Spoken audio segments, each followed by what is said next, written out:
racing. A buddy of mine actually reminded me about it a couple weeks ago, and I'd completely forgotten about it.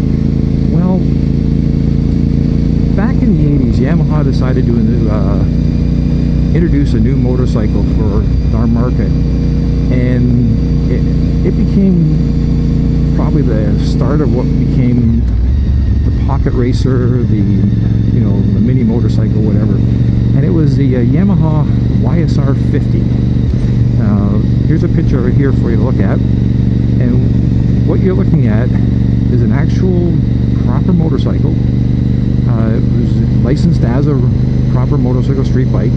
Had a transmission. I can't remember how many gears it had on it, but it actually had a proper transmission. It had disc brakes and pretty good suspension. It was something that was taking off in Asia. The little replica racers, apparently everybody made them. Honda made them, Suzuki, and people there actually raced them. And they brought them. Yamaha took a chance and decided to release them in Canada and I think the US as well.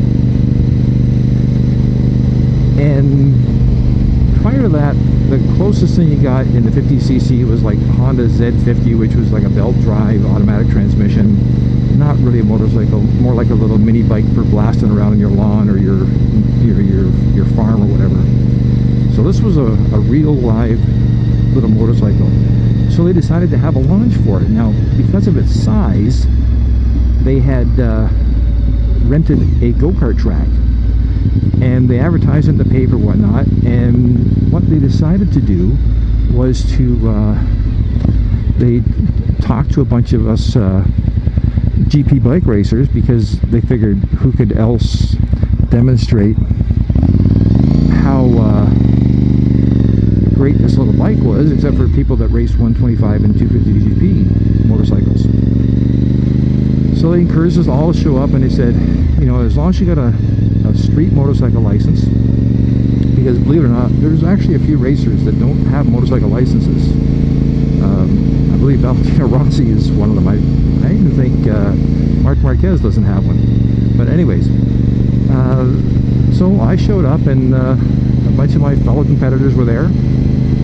They said you didn't need your racing leathers and whatnot. So and this was actually, I'm going to say this was like very end of October, maybe early in November. It's really long. I know it was cold, and they had about 20 of these bikes lined up, and they checked your license, made sure you had a proper helmet, and they turned you loose. Well, it didn't take more than about 3 corners before what was supposed to be like just having some fun became a race, and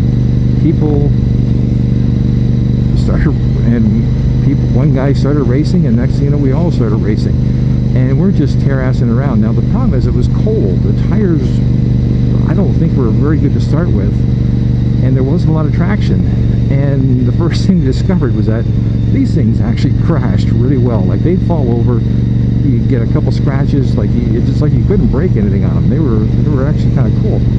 And I had a guy crash in front of me, and I actually ran into him. And of course, you try not to hurt the guy, but you hit him, and my bike stopped dead, and I fell over, and then somebody hit me.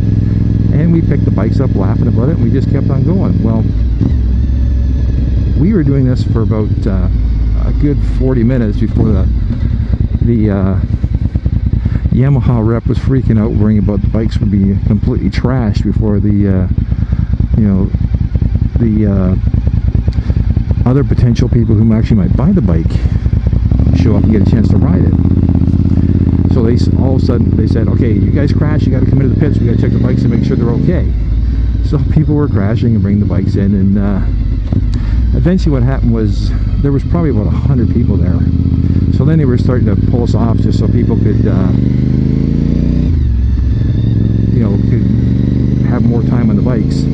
And I actually had a lot of fun riding it. It was kind of cool. It was neat being on a go-kart track, because that was the closest thing we had to a racetrack near where I live. And I had a lot of fun.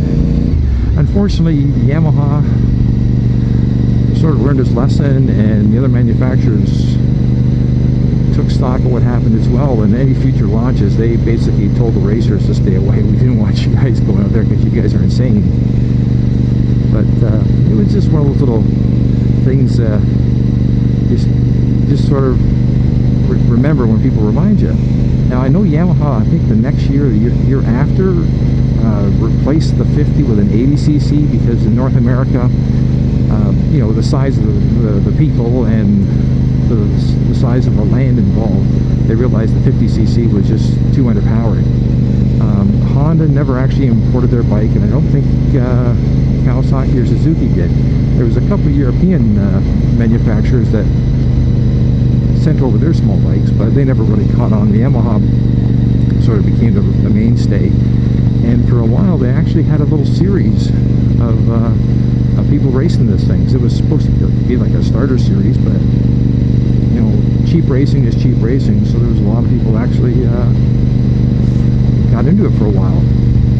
But then the whole racing market in North America sort of fell apart, and it all ended quietly. But that's another story. So anyways, I hope you enjoyed this little blurb, and you know, if you actually owned a little YSR or rode one, let me know in the comments. I'm curious to hear what someone who actually rode one more than an hour thought of them. Anyways, DeathsStalker signing off.